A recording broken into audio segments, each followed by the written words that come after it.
26वीं आईनी तरमीम के तहत ये चीज हुई है और 26वीं आईनी तरमीम से हमने बाइकआउट किया था। जिस वक्त हमारी हुकूमत आएगी इसको अंडू करेंगे हम लोग इंशाल्लाह। 26वीं आईनी तरमीम करना पार्लियामेंट का इस्तेकाक। अब यहाँ पे ये अगर कह दें कि सड़कों पे हम अंडू करेंगे 26वीं आईनी तरमीम, तो दैट्स नॉट पॉसिबल। अभी भी पाकिस्तान तहरीक इंसाफ का असूली मौक़िफ़ यही है कि वो 26वीं तरमीम जल्द से जल्द हेयरिंग के लिए फिक्स हो। प्री 26वीं तरमीम के जो सुप्रीम कोर्ट के जजेस हो वो जज साहिबान सारे के सारे बैठे और वो उन पे फैसला करें। फैसला जो है वो इस्लामाबाद हाई कोर्ट के चीफ जस्टिस साहब ने कर दिया है। अगर उसके अलावा उसको किसी जुडिशल फोरम पे चैलेंज होना तो वो जुडिशल फोरम पे चैलेंज होना चाहिए, ना कि ये सूरत हाल होनी चाहिए जो कि इस वक्त सूरत हाल है। वेलकम टू न्यूज़ वाइज, मैं हूं आरिफा नूर। नाजरीन, प्रोग्राम में सबसे पहले हम बात करेंगे अदलिया के हवाले से। 26वीं आईनी तरमीम तो हो गई, चाहे इस्लामाबाद हाई कोर्ट का जिक्र करें या सुप्रीम कोर्ट ऑफ पाकिस्तान का जिक्र करें। उसके बाद जो नए जजेस हैं उनकी भी तकर्री हो गई है, चाहे वो ट्रांसफ़र करके इस्लामाबाद हाई कोर्ट लाए गए हों या नई अपॉइंटमेंट्स की गई हों।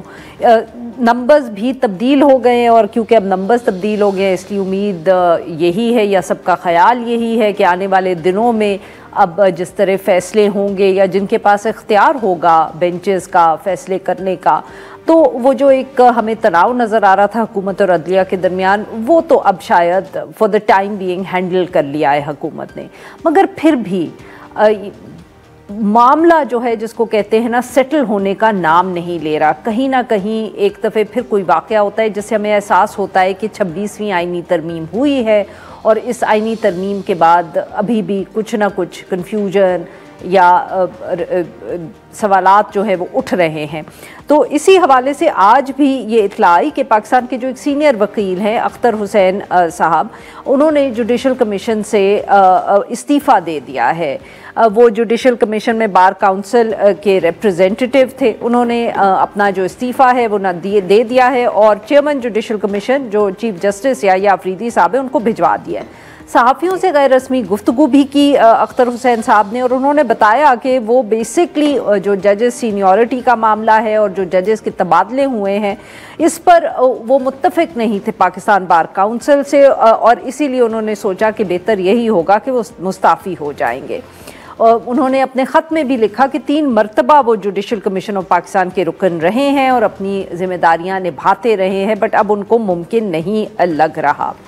ये जो इस्तीफ़ा है ये अब देखते हैं कि इसके बाद, क्योंकि उन्होंने ये भी बताया कि उन्होंने इसको पाकिस्तान बार काउंसिल को भी भिजवा दिया गया है, तो अब देखते हैं कि पाकिस्तान बार काउंसिल का इसके ऊपर क्या रद्द-ए-अमल आता है। ख़बरें तो यही हैं कि वो एक नए जो मेंबर हैं उनको नॉमिनेट कर देंगे। क्या होता है, कब तक होता है, ये देखना पड़ेगा। इसके साथ साथ अभी भी शोर मच रहा है। बहुत से कोर्ट्स में जो हैं पिटिशंस दायर की गई हैं, चाहे वो 26वीं आईनी तरमीम के ख़िलाफ़ हों या ख़ास तौर पे जो इस्लामाबाद हाई कोर्ट में सीनियरिटी का मामला है उसको लेकर अभी भी सवाल जो है वो उठ रहे हैं। इस्लामाबाद हाई कोर्ट के जजेस जो हैं उन्होंने ख़ुद सुप्रीम कोर्ट में इस सीनियरिटी लिस्ट को चैलेंज किया हुआ है। ये जो इस्लामाबाद हाई कोर्ट के सदर है रियासत अली आज़ाद साहब, उन्होंने ये सुप्रीम कोर्ट में दरख्वास्त जो है वो दायर की है। उन्होंने इस दरख्वास्त में ये कहा है कि मुफाद आमा के बगैर जजेस को एक हाई कोर्ट से दूसरी हाई कोर्ट में ट्रांसफ़र नहीं किया जा सकता। ये इसके साथ साथ जो पेशावर हाई कोर्ट में भी वहाँ के जो कायम मुकाम चीफ जस्टिस हैं उनकी तैनाती के ख़िलाफ़ एक रिट पिटिशन दायर कर दी गई है। और इसके साथ साथ हमें अब ये भी लग रहा है या लोगों का ख्याल है कि जिस तरह पिछले लाहौर बार के और इस्लामाबाद बार के इलेक्शंस हुए हैं और जो उसके नतीजे सामने आए हैं, तो इतना आसान अब लॉयर्स बॉडीज़ के लिए भी नहीं होगा कि वो इस मामले पे या को इग्नोर करते रहें या समझें कि अगर वो खामोशी इख्तियार कर लेंगे तो मसला हल हो जाएगा। हुकूमत को भी इसी चीज़ की फ़िक्र होनी चाहिए। बावजूद इसके कि इस वक्त हम कह सकते हैं कि नई अदलिया के साथ वो भी एक पेज पर है, इस्टेब्लिशमेंट और हुकूमत भी एक पेज पर है, बट पाकिस्तान में हमने देखा है इस पेज को फटते हुए ज़्यादा देर नहीं लगती।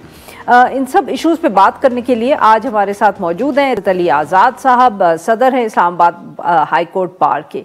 Welcome to the show sir. Sir, माफ करिएगा साबका सदर जी 2 दिन पहले जी जी बिल्कुल वो बस हाँ बिल्कुल इलेक्शंस अभी हुए।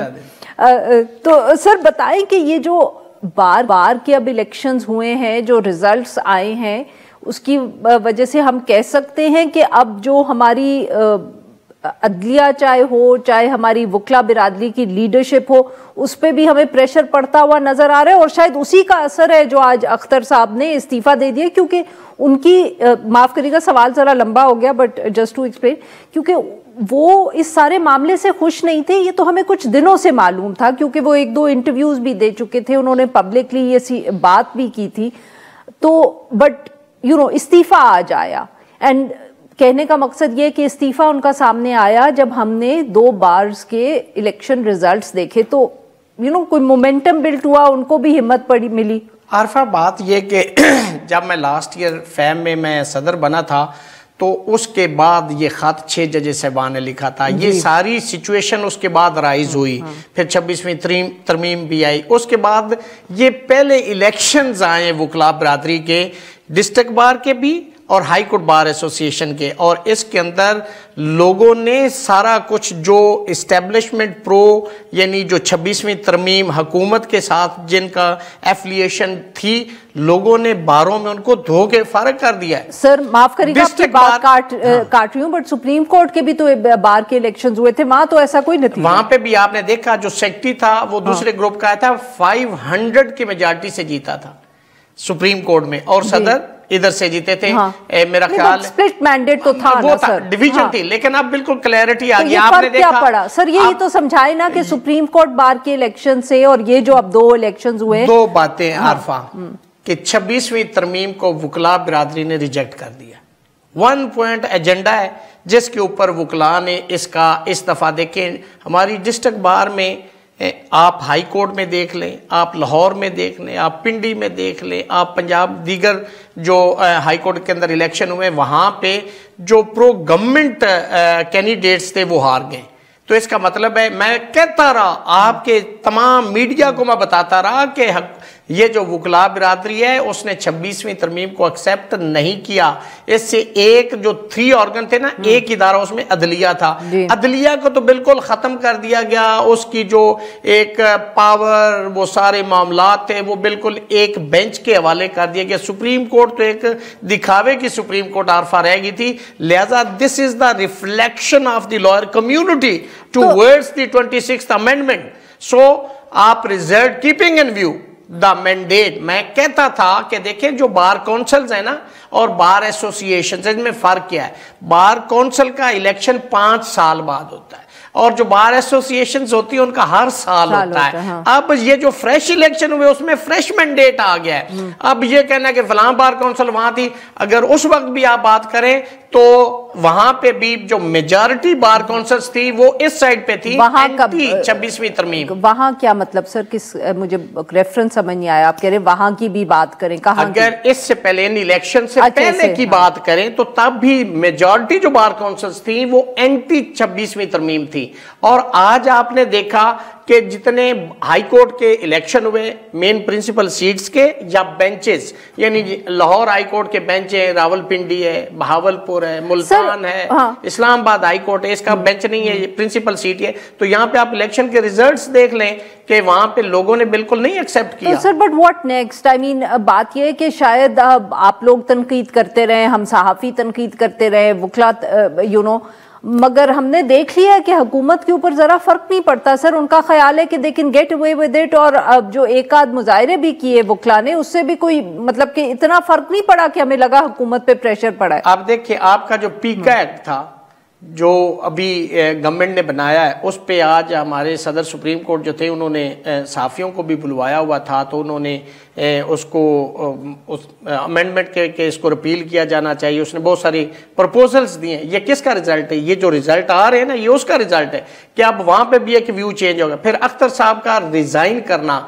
कि जी क्या है कि जी पहले जो 18वीं तरमीम से पहले पार्लिमानी कमेटी थी, जो जुडिशल कमीशन रिकमेंडेशन देता था वो पार्लिमानी कमेटी में जाती थी, और पार्लिमानी कमेटी के हवाले से इफ्तिखार मोहम्मद चौधरी साहब चीफ जस्टिस थे, उन्होंने एक जजमेंट दे दी कि इसका रोल एक डाक खाने से ज्यादा नहीं होगा। हाँ। तो उसमें उन्होंने कहा कि जी चूंकि वहां पे जजेस की मेजॉरिटी थी और इस जुडिशल कमीशन में हुकूमत की है नॉन जुडिशल लोगों की मेजॉरिटी, लिहाजा बाय वोट जो मेजॉरिटी में वोट देता है जिसको देते हैं वो जज बन जाते हैं, और मेजॉरिटी में किन के लोग बैठे गवर्नमेंट के, तो वो जजेस लगा रहे। तो दिस वाज द रीजन, और उन्होंने हमारे ब्रेक लेनी है पॉइंट ऑफ व्यू को सपोर्ट करते हुए उन्होंने ये रिजाइन कर दिया। उनका भी व्यू यही था जो हमारा था। बिल्कुल सही जी। नाज़रीन यहाँ पे ले थोड़ी सी break, will be right back और हम अपनी गुफ्तगू जारी रखेंगे।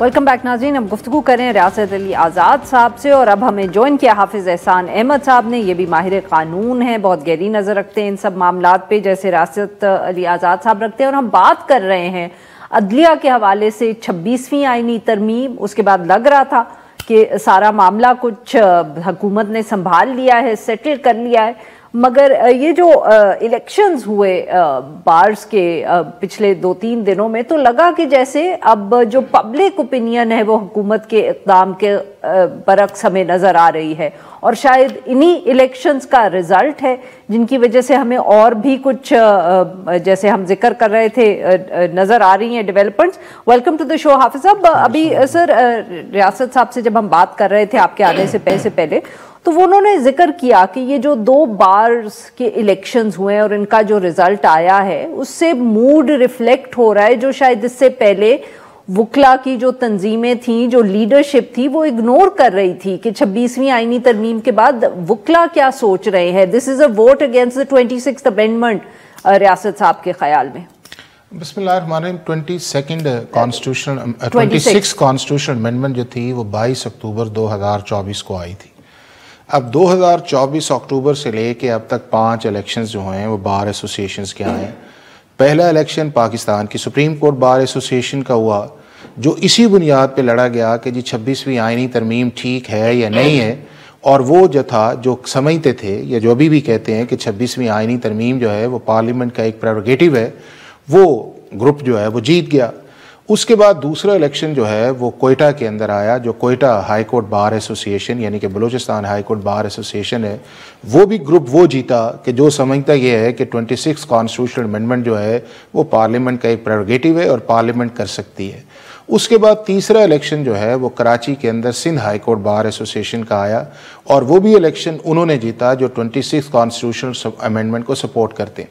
अब उसके बाद 2 ये इलेक्शन आपके सामने आए हैं, एक आया है लाहौर हाई कोर्ट बार का और दूसरा आया है आपके सामने इस्लामाबाद हाई कोर्ट बार का, जिसके अंदर ये है कि जी जो दूसरी साइड जीते। अब लॉयर्स के अंदर जो हैं वो 2 ग्रुप्स हैं, और वो 2 ग्रुप्स जो हैं बुनियादी तौर पे दोनों क्लेम करते हैं कि हमारा किसी भी पॉलिटिकल पार्टी से ताल्लुक नहीं है, लेकिन उसके अंदर मेजॉरिटी जो है, जो उनकी लीडरशिप है, वो पॉलिटिकल पार्टीज की लीडर्स है या उनके सेनेटर्स हैं या उनके मिनिस्टर्स हैं या ऑपोजिशंस के अंदर भी उस चीज के अंदर हैं। तो अब ये कह देना कि जी सिर्फ लॉयर्स का एक ही एजेंडा ये है कि हमने सिर्फ कॉन्स्टिट्यूशन के लॉ की तरफ जाना है, वो अपनी जगह एक बात ठीक है, लेकिन जो पॉलिटिकल अलाइनमेंट या पॉलिटिकल एफिलिएशन या उसके बाद एक जो है कि जनरली हमारे लॉयर्स जो हैं वो एंटी गवर्नमेंट जो हैं या एक इस तरह की कोई भी मूव इस तरह की आए उसकी तरफ एक ट्रेंड या उनका इंक्लाइन है।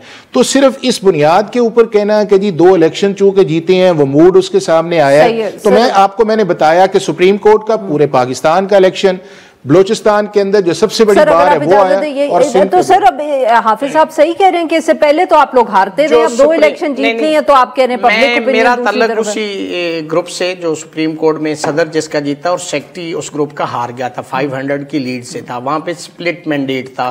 सदर 122 वोटों से जीता था और सेक्रेटरी दूसरे ग्रुप का 500 से जीता था, तो वहां पे एक स्प्लिट मैंडेट दिया गया था। लेकिन वहां पे तादाद कराची और क्वेटा का भी तो ये बिल्कुल दुरुस्त फरमा रहे हैं, जो कराची में हुआ है और जो बलोचिस्तान में हुआ है ये बिल्कुल दुरुस्त है। अब जो इस्लामाबाद और लाहौर और उसके जो नीचे लाहौर हाई कोर्ट के बेंचेस थे वहां पे भी हाई कोर्ट के इलेक्शंस हुए, तो वहां पे मेजॉरिटी जो है वो इस व्यू के साथ आई है। ये भी हाफिज साहब इस चीज को वो करेंगे, लेकिन इसको भी छोड़ दें। मैं समझता हूं कि जो पाकिस्तान बार कौंसिल है वो 5 साल के लिए होती है, वहां पे ऑलरेडी वो लोग 5 साल के लिए इलेक्ट हो चुके हैं। अब जो कमिंग इलेक्शन आ रहे हैं वो आ रहे हैं नवंबर में।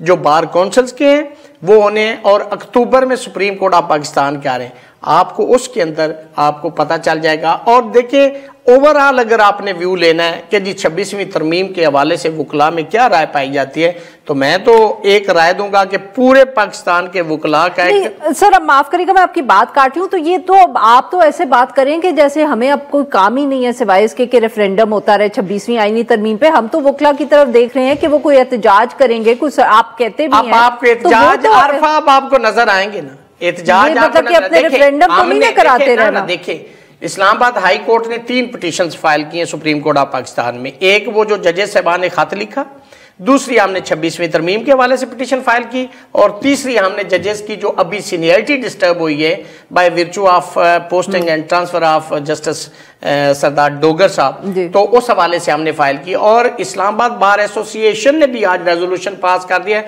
और उन्होंने हमायत का ऐलान कर दिया है। तो फ्यूचर में they are going to file petition as well in support of that.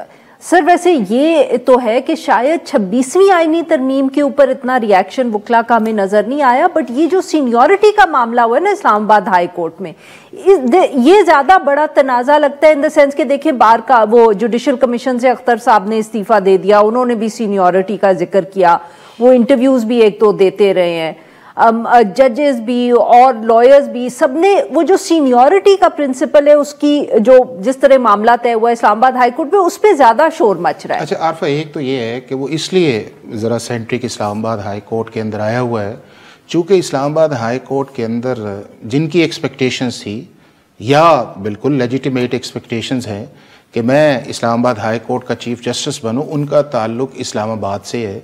Islamabad high court bar के वो प्रेसिडेंट रहे हैं और अभी भी उनका इस्लामाबाद हाई कोर्ट के अंदर जो है वो एक ताल्लुक तो होता है कि आप एक बार के अंदर आपने लीडर्स भी रहे हैं, आपने इलेक्शंस भी लड़ा है। एक आपको वो चीज़ नज़र उसके अंदर आएगी कि जिस तरह इस्लामाबाद के अंदर लॉयर्स का रिएक्शन जो है या कि जी हमारे जो लोकल जज हैं उन्हें चीफ जस्टिस जो है वो बनना चाहिए, वो एक है। अब आते हैं पूरा कॉन्स्टिट्यूशन के ऊपर। कॉन्स्टिट्यूशन के अंदर ये है कि क्या पाकिस्तान के अलावा दुनिया के किसी और मुल्क के अंदर ट्रांसफर ऑफ जजेस सुपीरियर कोर्ट से होते हैं या नहीं होते हैं? नहीं सर, मेरा सवाल फर्क था, माफ करिएगा आपकी बात काट रही हूँ। ये इस वक्त लीगैलिटी की या कॉन्स्टिट्यूशनलिज्म नहीं, तो फिर हम बात किस चीज पे करें? मैं ये कह रही हूँ सर कि सर सुन तो लेना कि ज्यादा रिएक्शन आ रहा है जो चाहे 26वीं आईनी तरमीम पे शायद वकला का हमें रिएक्शन जैसे आपने कहा नजर नहीं आया, वो जीतते रहे, मगर अब जो ये सीनियरिटी के प्रिंसिपल के ऊपर एक साहब ने इस्तीफा दे दिया, बार्स के आवाजें उठ गई, इलेक्शंस जीतिए, तो मेरे कहने का मकसद ये है कि शायद 26वीं आईनी तरमीम थोड़ी बहुत हजम हो गई थी, ये सीनियरिटी के प्रिंसिपल पे ज्यादा शोर मच रहा है। लाहौर हाई कोर्ट का इस्लामाबाद हाई कोर्ट की सीनियरिटी तो कोई ताल्लुक नहीं है ना। जो लाहौर हाई कोर्ट की लॉयर्स हैं, ये सारा कंसर्न्स तो उन्हीं का ना जो यहाँ पे हैं। अब आपने दूसरी जो बात की है वो ये है कि जी वो अख्तर हुसैन साहब ने रिज़ाइन कर दी। अब अख्तर हुसैन साहब जो हैं वो पाकिस्तान बार काउंसिल्स के मेंबर हैं। उसका लॉ का असूल या कॉन्स्टिट्यूशन का ये है कि पाकिस्तान बार काउंसिल अपना एक रिप्रेजेंटेटिव जो है वो जुडिशल कमीशन के अंदर देती है और उसका टेन्योर 3 साल के लिए होता है और वो भेजती उसको है कि जो इंटरनली मेजॉरिटी ऑफ मेंबर्स समझते ये हैं कि ये शख्स जो है हमें करेगा और वो उसको बना देते। अब 3 साल के अंदर जो है उनके 3 माह रहते हैं, जुलाई के अंदर वो रिटायर्ड हो रहे हैं। अब अगर इसी प्रिंसिपल को मान लिया जाए सीनियरिटी के ऊपर, अगर रिजाइन ही बेस्ट ऑप्शन है, तो फिर चीफ जस्टिस जो थे जब उन्होंने कहा कि हम एक और अच्छा बेहतर जज ला सकते थे अगर पीटीआई और ये जजेस ना जाते, आपने रिपोर्ट पढ़ी होगी उस चीज के अंदर, क्योंकि मेजॉरिटीज पे आना है। तो अगर इसी ट्रेंड को मान लिया जाए कि जी चूंकि हमारी मेजॉरिटी नहीं है तो फिर ये है कि जो जजेस उसके मेंबर है उन्हें भी रिजाइन कर देना चाहिए, जो पीटीआई है उसको भी हिस्सा नहीं लेना चाहिए कि जी चूंकि हमारी तो बात ही नहीं सुनी जा रही या हमारा वोट किसी के अंदर काउंट ही नहीं हो रहा तो हमें तो सुनना नहीं चाहिए, या और भी कोई मेंबर ऐसा है कि जो डाइसेंट करता है कि जो आप ठीक नहीं कर रहे तो वो रिजाइन कर दे। क्या ये सोल्यूशन है इस चीज का? नहीं सर, फिर वही बात, मैंने तो सोल्यूशन का जिक्र ही नहीं किया ना सर। मैं तो ये कह रही थी कि मुझे लग रहा है कि शायद लॉयर्स जो है वो एजिटेट ज्यादा कर रहे हैं इस इशू पे सीनियरिटी के, जो उन्होंने 26वीं आईनी तरमीम पे नहीं किया। आरफा ये है कि जजेस ने एक इशू टेकअप किया। पाकिस्तान के अंदर ये अपनी नवीयत का पहला केस है कि जिसके अंदर जो है एक हाई कोर्ट से दूसरी हाई कोर्ट के जज आए, पहली दफे हुआ है सर? नहीं, यानी कि पहले आए थे, होता रहा है। अब मैं आपको बताऊं, इस्लामाबाद हाई कोर्ट के पहले 3 चीफ जस्टिस जो थे वो डायरेक्ट आए थे लाहौर हाई कोर्ट से। सर तब तो अच्छा बना नहीं सुन, अच्छा उसके बाद ये है कि जब आपका सिंध हाई कोर्ट एक था और उसकी ट्रांसफर ऑफ जजेस जो हैं वो बलूचिस्तान से गए, तो उसके लिए भी आपने ना ओथ का इशू आया ना सीनियोरिटी का है। अब चलें आ गया, ये मान लेते हैं, ठीक है। अब ये उन्होंने रिप्रेजेंटेशन की, उनके चीफ जस्टिस ने उसको रिजेक्ट कर दिया, वो 184(3) के अंदर सुप्रीम कोर्ट के अंदर चले। अब अल्टीमेट फोरम कौन सा है? अब वो फोरम पाकिस्तान की सुप्रीम कोर्ट है, वो कॉन्स्टिट्यूशनल बेंच है। अब हमें फैसला देख लेना चाहिए कि वो फैसला करते क्या है। क्या हमने ये सारी चीजें चौकों के अंदर, चुराहों के अंदर ये उस तरह ही करनी? हाँ, आर्गुमेंट्स आप बिल्ड करें, बट लेट्स, एक आपकी पार्लियामेंट का प्रेरोगेटिव है कि जो भी लेजिस्लेशन करे, लेकिन वो लेजिस्लेशन जो है वो भी अगर चैलेंज होती तो पाकिस्तान की सुप्रीम कोर्ट के पास जुडिशियल रिव्यू की पार है। और दूसरा, अगर जजेस ने किया है तो बजाय हम इसको पॉलिटिकली कंट्रोवर्शियल की तरफ लेके जाएं, उन्हें चाहिए कॉन्स्टिट्यूशनल बेंच को जल्दी लगाएं, सुने और एक फैसला कर दें। और जो भी फैसला करें वो हमें सबको एक्सेप्ट कर लेना चाहिए। लेकिन मैं ना मानू वाली बात जो है, मेरा ख्याल है कि वो किसी सिस्टम के अंदर एक्सेप्टेबल नहीं होती। सर जी, मैं तो वैसे कह ही रही थी कि आप लोग तो अभी टाइम पास कर रहे हैं, बट हाफिज साहब ज्यादा नाराज हो गए हैं। वो कह रहे हैं मैं ना मानू वाली क्या बात है? मैं तो कह रही हूँ कि आपसे अगर मैं ना मानू तो मैं तो मैंने कहा मैं एडमिट कर लूँ ना कि मैं तो कहीं और लेके जा रही थी। सुप्रीम कोर्ट की बात है, हाफिज साहब अगर सुप्रीम कोर्ट की जज को मानते, सुप्रीम कोर्ट को ये तो मानते ना, सारी को मानते, सारी हाई कोर्ट, तो ये फिर 12 जुलाई की जजमेंट को भी सुप्रीम कोर्ट की मानते होंगे। नहीं, आप नहीं, आप नहीं, आप सवाल मैं बात तो सर वो आ गए, अब 12 जुलाई की जो जजमेंट है, अच्छा उनको बात करना। अब जो ये ट्रांसफर पोस्टिंग, हाफिज साहब ने बड़ी खूबसूरत बात की कि अभी ये कंट्रोवर्सी है और इसको ये रिजॉल्व, अगर ये कंट्रोवर्सी तो उससे पहले आपने एक्टिंग चीफ जस्टिस लगा क्यों दिया है? तो ऑप्शन अब अगली बात, ऑप्शन क्या था? मोशन कैनी साहब को बना लेते एक्टिंग चीफ जस्टिस, वो थे ना। ये देखिए ना, बात वही आ गई, मुझे let me complete, let me complete. सवाल ये पैदा होता है कि जब आप वहां से उन्हें लेके यहां तशरीफ लेके आए हैं, आपने चीफ जस्टिस की वो गुफ्तगू आरफा सुनी होगी जिसमें उन्होंने कहा, साफियों के साथ उन्होंने बात करते हुए कि ये सीनियरिटी का मसला जब हमारे पास जुडिशियल कमीशन में आएगा तो हम इसको देख लेंगे। लेकिन शाम को एक रोस्टर जारी होता है जिसमें आपने सीनियरिटी डिस्टर्ब कर दी। आपने वहां के 15 जजेस की सीनियरिटी डिस्टर्ब कर दी, यहाँ के 8-9 जजेस की सीनियरिटी डिस्टर्ब कर दी। सुप्रीम कोर्ट के वो जो व्यूज थे चीफ जस्टिस के, आप एक सेकंड एक है एक छोटी सी बात है, एक है जजमेंट इंडिया की AIR 1994, पेज नंबर है 268। उसमें 2 रीजन के लिए कोई जज ट्रांसफर करके लाया जा सकता है, for dispensation of justice, for public interest, या उस हाई कोर्ट के अंदर कोई 2 हाफिज साहब जैसे लर्नड जजेस साहबान बैठे, उनके अंदर डाइसेंट आ जाता है, उस फील्ड का कोई और एक्सपर्ट जज नहीं है, फिर दूसरी हाई कोर्ट से लाया जा सकता है। इसमें मुझे ये रीजन बता दे जो मैंने जजमेंट बताई है कि ऐसी सिचुएशन थी और ऐसा जज लाया गया। 30 सेकंड्स लेफ्ट। इन्होंने 3, नंबर 1 ये है कि पाकिस्तान के जुडिशियल कमीशन के पास डिटर्मिनेशन ऑफ सीनियरिटी का कोई मैंडेट या प्रेरोगेटिव नहीं है। चीफ जस्टिस ने जो बात की थी कि जब हमारे पास आएगा तो हम देखेंगे, उस वक्त हाई कोर्ट के चीफ जस्टिस जो उस दौर के थे उन्होंने रिप्रेजेंटेशन का फैसला नहीं किया था। अब वो आ गए हैं, वो मामला जो है वो कॉन्स्टिट्यूशनल बेंच की तरफ चला जाएगा, उसको डिसाइड कर देगा। दूसरा, उस चीज़ के अंदर ये है कि जो पब्लिक इंटरेस्ट का मैटर्स है वो पाकिस्तान की किसी भी सुपीरियर कोर्ट की अपॉइंटमेंट के अंदर पब्लिक इंटरेस्ट का लफ्ज़ है ही नहीं है। इंडिया की एक नहीं 4 जजमेंट इस पॉइंट के ऊपर हैं और वहां के ऊपर जो जज की कॉन्फ्रेंस भी जरूरी नहीं है। हमारे जजेस का तो कोई ताल्लुक ही नहीं है पब्लिक इंटरेस्ट से। नहीं, पब्लिक इंटरेस्ट के अंदर ट्रांसफर जो है वो अगर आप लिख देंगे कि जी पब्लिक इंटरेस्ट के अंदर ट्रांसफर होनी चाहिए या पब्लिक इंटरेस्ट के अंदर ट्रांसफर होनी नहीं चाहिए, तो ये तो क्वेश्चन ऑफ फैक्ट आ गया ना। तो फिर आपने अगर ये करना ही था तो 73 के कॉन्स्टिट्यूशन के अंदर डाल देते। देखिए, पहले आर्गुमेंट ये बिल्ड किया गया कि जी ओथ लेना चाहिए। जब ओथ वाली सारी बात क्लियर होगी कि सेकंड ओथ नहीं होता, इन्हीं के लॉयर्स ने कहा, जो इनके चैंपियंस हैं, उन्होंने कहा सेकंड ओथ नहीं है। फिर अगली बात ये आ गई कि जी सीनियरिटी का प्रिंसिपल है। अब आर्टिकल 205 के नीचे आप किसी जज को डिमोट नहीं कर सकते और पूरी दुनिया के अंदर प्रिंसिपल ये है कि आपकी सुपीरियर कोर्ट की जो इनिशियल अपॉइंटमेंट ये सोच नहीं लेना चाहिए था या जुडिशियल कमीशन को ट्रांसफर करने से पहले? नहीं, जुडिशियल कमीशन ने तो किया ही नहीं है ना, ये किया है पाकिस्तान के सदर ने, पाकिस्तान के चीफ जस्टिस ने। नहीं तो उन्होंने कुछ सोच के ही किया होगा ना। अगर ने की है। साडा सवाल ये है कि इतनी एक आर्टिकल 200 में लिखा हुआ है कि इमरजेंसी है। कल को सुप्रीम कोर्ट आइदर में डिसाइड कर देती तो what would be the fate? सारा रिवर्स हो जाएगा। नो फिर देखे ना, ये इस पे 1972 सुप्रीम कोर्ट है, आपके मुल्क के अंदर है। इफ्तिखार चौधरी साहब ने जब जजमेंट दी थी, नहीं 2024 115 जज जो फारिग नहीं हुए थे। चलो sir, I run out of time now. I am very good debate but I am sorry I run out of time. जब मैं जज एक हाई कोर्ट का हूं, चलो सर मेरे पास टाइम खत्म हो गया। बहुत शुक्रिया हमारे दो मेहमानों का, उन्होंने हमारे लिए वक्त निकाला। नाज़रीन, we have to take a short break here because उसके बाद हमने अपना अगला सेगमेंट जो है पाकिस्तान तहरीक इंसाफ का मौक़िफ़ जानेंगे, जो उनके इस वक्त कुछ इशू चल रहे हैं। Stay with us. 3 हफ्ते में जो है वो रट गया अडियाला का रास्ता। आपको मिलने कौन नहीं दे रहा वो तो हमें पता है ना, वो तो आपके पार्टी के ही लोग हैं जो आपको मिलने गलत इल्जामात ना लगाएं। ये पीका एक्ट के तहत प्रोसिक्यूट हो सकते। हमारी सारी टीम गई हुई है, उसमें चकजई साहब हैं, साहिबजादा हामिद रजा साहब हैं, सलमान अकरम राजा साहब हैं, हसन कैसर साहब हैं, हमारे बाकी लीडरान हैं। कल राडो शरीफ से बात हुई थी, बहुत अच्छा जा रहा है और अगले दिनों में हमारी यहाँ पे पार्टीज जो सेमिनार है वो भी हो रहा है। जिस वक्त वज़ीर आज़म इमरान खान साहब कहेंगे उस वक्त एहतजाज की कॉल होगी और रमजान के बाद हो सकता है इंशाअल्लाह। ख्वाहिशमंद हूँ कि इनका जो अलायंस है वो दीगर अपोजिशन की जमातों के साथ बने। इसकी वजह ये है कि अपोजिशन में जो दीगर सियासी जमातें हैं वो एक पॉलिटिकल सोच रखती हैं, वो इनकी तरह खुदकुश नहीं है, अफरा तफरी और फसाद की सियासत में यकीन नहीं रखते। मौलाना साहब जैसे लोग इनके साथ होंगे तो कभी भी इनको अमामे की जगह कफन पहन के जो है इस्लामाबाद में हमलावर नहीं होंगे, मुल्क किसी अड्डे बने लगेगा।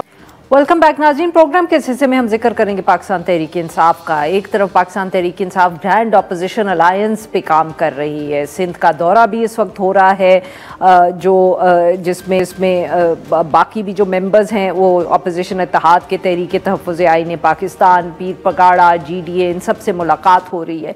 मगर दूसरी तरफ पाकिस्तान तहरीक इंसाफ के जो अंदरूनी इख्तलाफात हैं, हेडलाइंस में शायद वो उनकी पॉलिटिकल एक्टिविटी से ज़्यादा है। शेर अफजल मरवत साहब जो हैं उनके ताबड़तोड़ बयानात जो है इस वक्त सामने आ रहे हैं। मेरे ख्याल में पार्टी में कोई ऐसा सीनियर लीडर नहीं है जिसके ऊपर उन्होंने कोई इल्ज़ामात ना लगा दिए हों।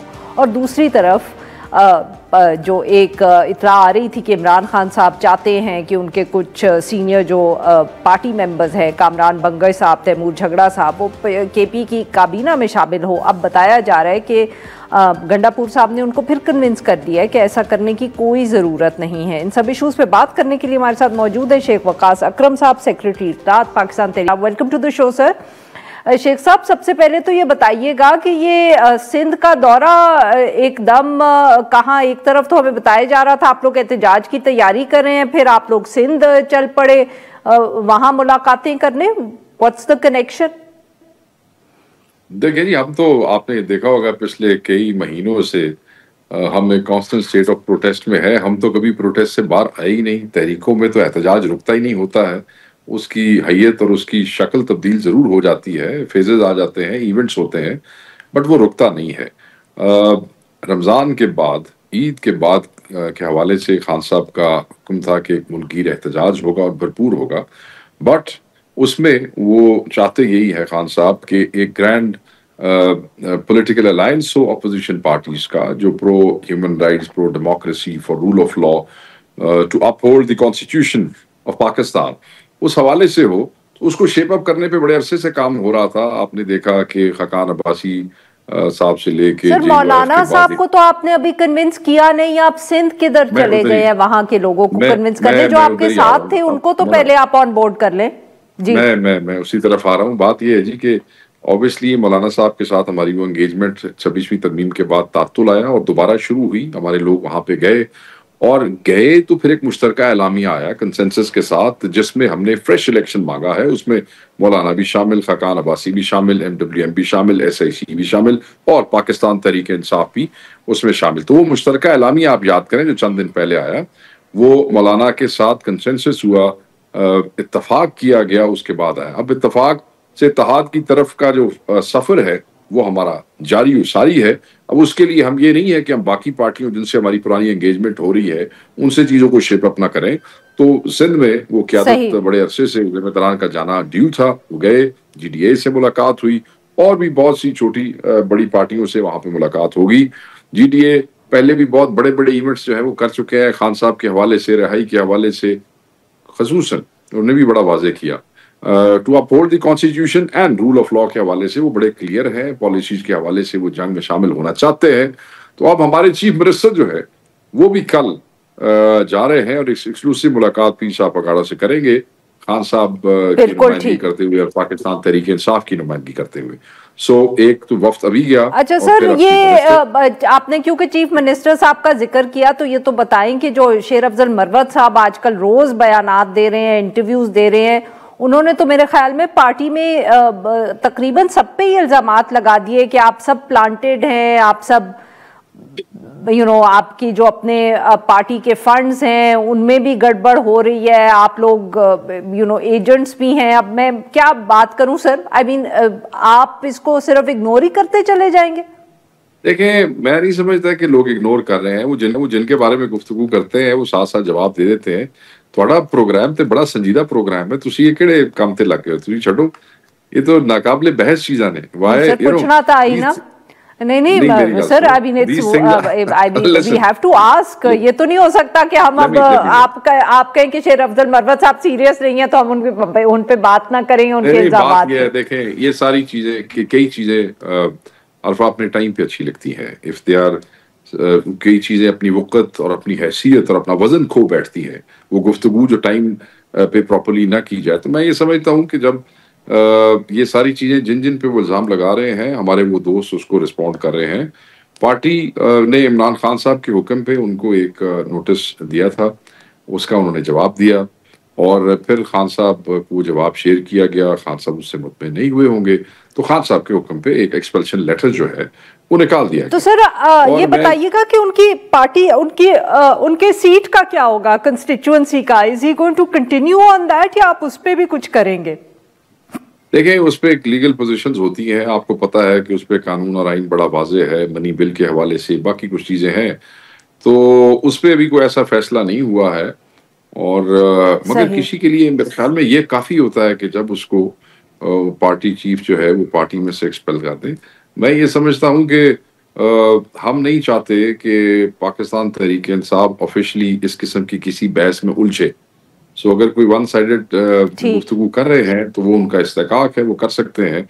जो दोस्त उसको रिस्पॉन्ड करना चाहते हैं करें, मगर officially Pakistan Tehreek Insaf has many other challenges, बहुत बड़े बड़े इश्यूज हैं, एहतजाज है, ग्रैंड अपोजिशन अलायंस है, मामलात है। आज मैं कमांगा, फिर कल कोई कहेगा, फिर मैं कमांगा कोई। This is what people want actually. सही है sir, very quickly we are running out of time. ये बताइएगा कि हमने सुना था कि खान साहब तैमूर झगड़ा साहब को बुला रहे हैं और कामरान बंगई साहब को भी, वो मुलाकात तो उनकी हुई नहीं और अब पता चला है कि गंडापुर साहब ने इमरान खान साहब को कन्विंस कर लिया है कि इनको कैबिनेट में लेने की जरूरत नहीं है। ये दूसरी दफे इत्तला आ रही है, जब नई नई काबीना बनी थी तब भी यही बात थी कि इमरान खान साहब चाहते थे कि ये काबीना में हो, गंडापुर साहब ने उनको कन्विंस कर लिया कोई जरूरत नहीं है। देखिए, पहली बात यह है, मैं समझता हूँ कि ऐसी एग्जैक्टली ये बात नहीं है। बात ऐसे है कि गंडापुर साहब जो है वो, मैं उनकी तर्जमानी करता हूँ, अच्छा को नहीं लगता, पर लोग फिर आपको पता है तकलीफें होती हैं, केपी वाले अपना जवाब खुद दे सकते हैं। बट क्योंकि खान साहब की बात आई है तो मैं इसके ऊपर ज़रूर बात करूँगा। वो इस तरीके से है कि खान साहब ही ये फैसला करते हैं और करेंगे कि कौन कैबिनेट में रहेगा। खान साहब ही ये फैसला करेंगे कि कौन कैबिनेट से बाहर जाएगा। अली अमीन गंडापुर साहब के लिए खान साहब न सिर्फ कायद हैं, वो उनके हीरो भी हैं। वो बिल्कुल बच्चों की तरह जो है खान साहब उनको ग्रूम करके वो लाए हैं। तो अली अमीन साहब इमरान खान साहब के हुक्म से रूह गर्दानी करने का मेरे ख्याल में सोच भी नहीं सकते, मैं यही समझता हूँ। और उनका हर हुक्म जो है वो उनके लिए बिल्कुल कमांड है। और खान साहब ये अनाउंस खुद कर देंगे, जिसका कर देंगे वो निकल जाएगा, जिसका कर देंगे वो आ जाएगा। ये सब हमारे दोस्त हैं। कोई ऐसी बात नहीं है कि अली अमीन ने किसी के खिलाफ कन्विंस किया है या किसी के हक में कन्विंस किया है। एक प्रोसेस है, वो प्रोसेस जो है वो खान साहब का खुद बनाया हुआ है, एक अकाउंटेबिलिटी। बहुत बहुत शुक्रिया सर, आपने हमारे लिए निकाला। नाज़रीन, यहाँ पे लेते एक छोटा सी ब्रेक, और जब हम ब्रेक से वापस आएंगे तो हम बात करेंगे क्रिकेट और पाकिस्तान की। वो नजूमी के पास जाता है अपना हाथ दिखाता है कि जी मेरा फ्यूचर की होएगा। तो जुम्मी पहले हाथ देखता है, कहता गरीब हो जाएगा। कहता अच्छा। जुम्मी फिर कहता तू और गरीब हो जाएगा। कहता फिर तू बहुत गरीब हो जाएगा। तो कहता फिर तू यूज्ड टू हो जाएगा। वेलकम बैक नाज़रीन। प्रोग्राम के इस हिस्से में हम जिक्र करेंगे चैंपियंस ट्रॉफी का गुज़िश्ता रोज़ का मैच जो पाकिस्तान भारत के दरमियान था और पाकिस्तान सब लोगों ज़्यादातर लोगों का ख्याल है बहुत बुरी तरह मैच हारा और इसके बाद ऑब्वियसली तज्जिया भी शुरू हुआ कि ये हम मैच क्यों हारे, जिसमें बहुत सा जो ब्लेम था या जिम्मेदारी थी इतनी बुरी शिकस्त की वो क्रिकेट बोर्ड सिलेक्शन कमेटी पर बहुत से लोगों ने डाली गई। कुछ का ये भी ख्याल था कि उसमें जो लोग हैं जिनमें से एक अंपायर हैं अलीम डार साहब और हसन चीमा साहब जो एक डेटा एनालिस्ट हैं, इनका बराह रास्त कोई ताल्लुक़ नहीं है क्रिकेट से और इसी वजह से गालिबन ये जो टीम की सिलेक्शन थी that could have been a major reason for why the performance was so poor. इस पे बात करने के लिए आज हमारे साथ मौजूद हैं अब्दुल गफ्फार साहब, स्पोर्ट्स जर्नलिस्ट हैं, हमारे कॉलीग हैं, शो भी होस्ट करते हैं डॉन न्यूज़ पे। Welcome to the show sir. जी अब्दुल गफ्फार साहब बताइए, कल का match I think beyond expectations performance जो थी वो कमज़ोर रही पाकिस्तान टीम की। अब किस तरफ उंगली उठाई जा रही है, क्योंकि ये तो नहीं हो सकता कि इस तरह पाकिस्तान टीम मैच हारे और जिम्मेदारी ना आयद की जाए जो आम देखने वाली पब्लिक है उसकी तरफ से। शुक्रिया आरिफा साहिबा। देखिए बिल्कुल बात यह है कि वो कहते हैं ना वक्त करता है परवरिश बरसों, हादसा एकदम नहीं होता। पाकिस्तान क्रिकेट के साथ ये अभी हादसे हर साल होते हैं और जब हादसा हर साल हो रहा है तो इसका मतलब ये रूटीन बन गया और हमारे क्रिकेट में कोई बहुत सीरियस मसला है। सबसे पहले आप इस्लामाबाद में मौजूद हैं, इस्लामाबाद में प्राइम मिनिस्टर जो भी होते हैं वो जी आपके पैटर्न इन चीफ होते हैं। क्या ताल्लुक है सियासत का खेल से, मुझे आज तक ये समझ नहीं आया। फिर वही अपॉइंटमेंट होती हैं, आपको पता है जब हुकूमत चेंज होती है तो चेयरमैन पीसी भी तब्दील हो जाते हैं, चेयरमैन पीसी भी तब्दील होते हैं तो फिर सिलेक्टर भी तब्दील होते हैं, कोचेज भी तब्दील होते हैं, फिर टीम में तब्दीलियां होती हैं। लेकिन मैं बिल्कुल इसका जो ग्रास रूट का जो मसला है ना आरिफा वो ये है कि पाकिस्तान क्रिकेट में कंसिस्टेंसी नहीं है टॉप लेवल पर। यानी कि आपने देखा कि गुज़िश्ता 3 साल में 4 चेयरमैन पीसी भी आए। रमीज राजा साहब थे, उसके बाद ज़का शाह साहब आए, नजम सेठी साहब आए, फिर ज़का शाह साहब आए और अब हमने देखा कि अब मोहसिन नकवी साहब मौजूद हैं। इसी तरह पिछले 1 साल के अंदर तो ये हुआ कि आरिफा साहिबा की तब्दीलियां मोहसिन नकवी साहब के दौर में कुछ ज़्यादा हो गई। यानी कि हम पहले जिन कोचेस के साथ थे हमने बड़े बुलंदो बांग दावे किए। गैरी कर्स्टन जिन्होंने 2011 में इंडिया को वर्ल्ड चैंपियन बनवाया था उनको लेकर आए, जैसन गिलिस्पी को लेकर आए और फिर चंद ही महीने बाद हमने उनको विलन बना दिया। कोई बराह रास्त किस्म की बातें नहीं हुई, सिर्फ मीडिया में ये आ गया कि वो ये नहीं करना चाहते थे, वो नहीं करना। किस्सा मुख्तसर ये है कि आपने कंसिस्टेंसी डेवलप ही नहीं होने दी। एक टेस्ट सीरीज हम अच्छी जीते इंग्लैंड के खिलाफ, आकिब जावेद साहब ने वहां इनपुट दिया, वो सिलेक्शन कमेटी में थे, हमने सारे इख्तियारात उनको दे दिए। फिर आपने जैसे भी कहा कि सिलेक्शन कमेटी के अंदर ना सिर्फ जो 2 टेस्ट क्रिकेटर हैं आरिफा साहिबा यानी कि अजहर अली, असद शफीक, वो भी टेस्ट क्रिकेटर हैं। इसी तरह अंपायर अलीम डार हैं, बड़ा उनका एहतराम मैं करता हूं, बहुत अच्छे अंपायर थे, ICC अवार्ड याफ्ता हैं, लेकिन सिलेक्शन कमेटी में रहेंगे। फिर आकिब जावेद साहब ने जो ऑस्ट्रेलिया साउथ अफ्रीका में टीमें पिक की उन्हीं लड़कों को जैसे कि सुफियान मुकीम थे, इरफान खान यादी थे, वो टीम में नजर नहीं आए। आपने भी सुना होगा कि फहीम अशरफ कहां से अचानक से आ गए, खुशदिल शाह की वापसी हो गई, उस्मान खान कैसे पाकिस्तान टीम में शामिल हैं। तो ये लुबे लबाब है सारी सूरत हाल का, आवे का आवा ही बिगड़ा हुआ है ना, तो मैनेजमेंट में कुछ अच्छा सर ये बताइएगा। बिल्कुल सही सर, बट मोहसिन नकवी साहब ने भी तो दावे किए थे कि वो सर्जरी करेंगे क्रिकेट की और वो सब, बट वो हमें नजर नहीं आई। इसी टीम के साथ करनी थी या उनका सिर्फ जो वो रेफर कर रहे थे टू द टीम के उसी के अंदर हम रद्दो बदल करेंगे?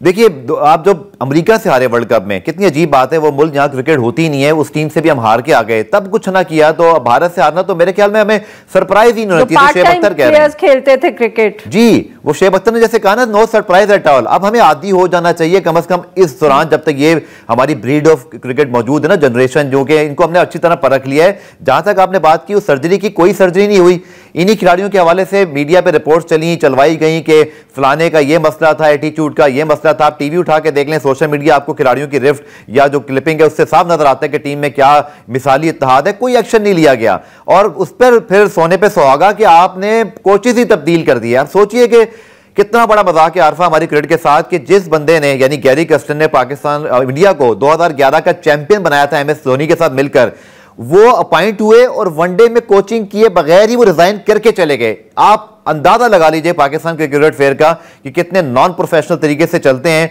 और इसी तरह जिस तरह से आकिब जावेद साहब है, आपको हैरानगी होगी आरफा साहिबा कि आकिब जावेद अब तक इंटरिम हेड कोच हैं, यानी कि उनकी तैनाती अभी तक अबूरी है, वो फुल टाइम हेड कोच भी नहीं है। जब आप फुल टाइम ही नहीं है, जब आप पे जिम्मेदारियां ही नहीं है, तो फिर आप ऐसी नताइज जो है वो एक्सपेक्ट कर सकते हैं। बहुत बहुत शुक्रिया सर, आपने हमारे लिए वक्त निकाला। नाज़रीन बस इतना ही। Will be back tomorrow at the same time.